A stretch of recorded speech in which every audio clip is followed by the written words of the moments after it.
The Basis of Social Reconstruction by Nolini Kanta Gupta. Any real reconstruction of society, any permanent reformation of the world, presupposes a real reconstruction, a permanent reformation of human nature. Change the laws as much as you like, but if you do not change the nature of man, the world will not change. For it is man that makes laws, and not laws that make man. Laws express at best the demand which man feels within himself. A truth must realize itself in human nature before it can be codified. You may certainly legalize an ideal, but that does not necessarily mean realizing it. The realization must come first in nature and character. Then it is naturally translated into laws and institutions. A man lives the laws of his soul and being, and not the law given to him by the Shastras. He violates the Shastras, modifies them, utilizes them according to the greater imperative of his Swabhava. The French Revolution wanted to remold human society, and its ideal was liberty, equality, and fraternity. It pulled down the old machinery and set up a new one in its stead. And the result? Liberty, equality, fraternity remained always in effect a cry in the wilderness.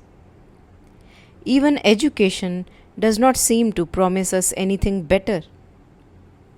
That education is not giving us the right thing is proved further by the fact that we are constantly changing our programs and curriculums, every day remodeling old institutions and founding new ones.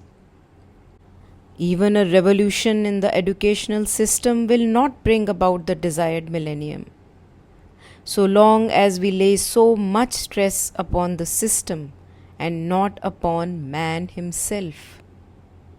And finally, look to all the religions of the world.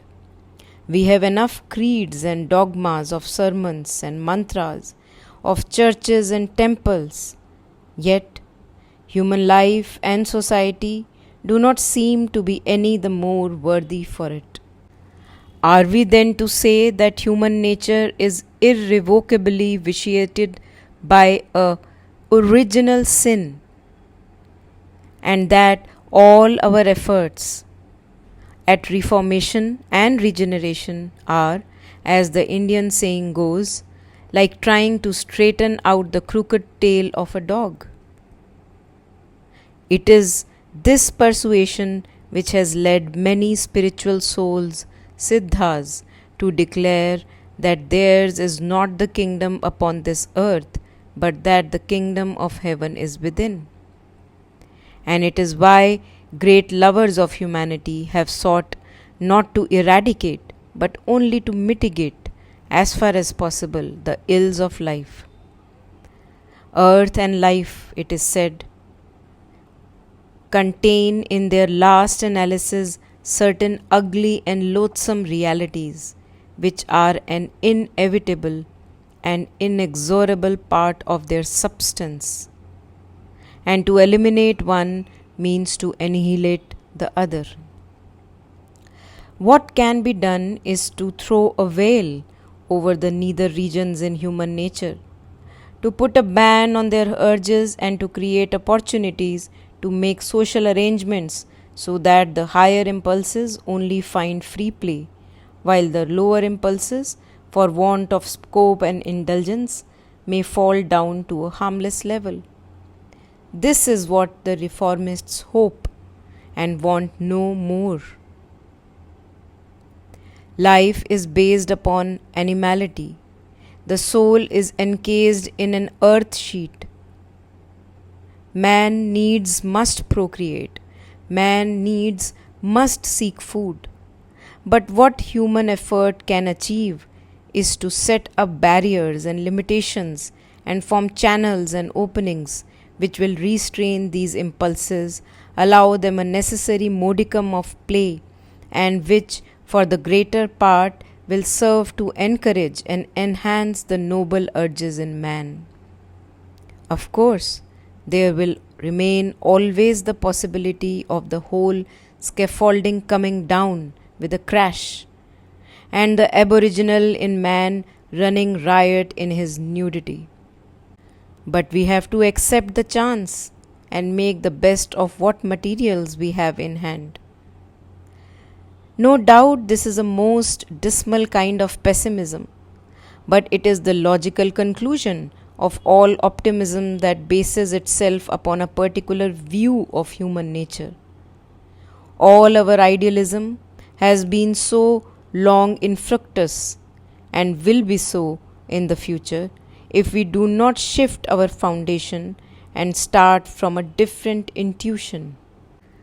Our ideals have been mental constructions rather than spiritual realities, realities of the deepest and highest being. And the power by which we sought to realize those ideals was mainly the insistence of our emotional urges rather than nature's truth power. For this must be understood that the mental, the vital, and the physical form a nexus of reality which works in its own inexorable law, and so long as we are within them, we cannot but obey the laws that guide them. Of these three strata which form the human adhara, it is the vital which holds the key to man's nature. It is the executive power, the force that fashions the realities on the physical plane. It is what creates a character. The mental or the physical or both together can mold the vital only to a limited extent, to the extent which is allowed by the inherent law of the vital.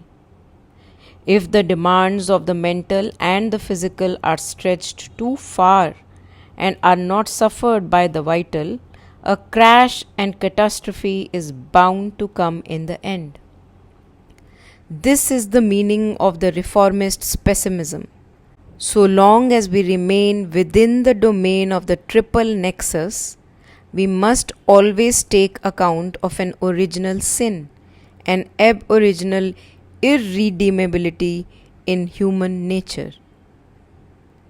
The point, however, is that man need not be necessarily bound to this triple cord of life. He can go beyond, transcend himself, and find a reality which is the basis of even this lower poise of the mental and vital and physical. Only in order to get into that higher poise, we must really transcend the lower, that is to say, we must not be satisfied with experiencing or envisaging it through the mind and heart, but must directly commune with it, be it. There is a higher law that rules there, a power that is the truth substance of even the vital, and hence can remold it with a sovereign inevitability according to a pattern which may not and is not the pattern of mental and emotional idealism, but the pattern of a supreme spiritual realism. What then is required is a complete spiritual regeneration in man, a new structure of his soul and substance, not merely the realization of the highest and supreme truth in mental and emotional consciousness, but the translation and application of the law of that truth in the power of the vital. It is here that failed all the great spiritual or rather religious movements of the past. They were content with evoking the divine in the mental being, but left the vital becoming to be governed by the habitual undivine, or at the most to be just illumined by a distant and faint glow which served, however, more to distort than to express the divine. The divine nature only can permanently reform the vital nature that is ours. Neither laws and institutions, which are the results of that vital nature, nor ideas and ideals, which are often a mere revolt from and more often an auxiliary to it, can command the power to regenerate the society. If it is thought improbable for any group of men to attain to that God nature, then there is hardly any hope for mankind.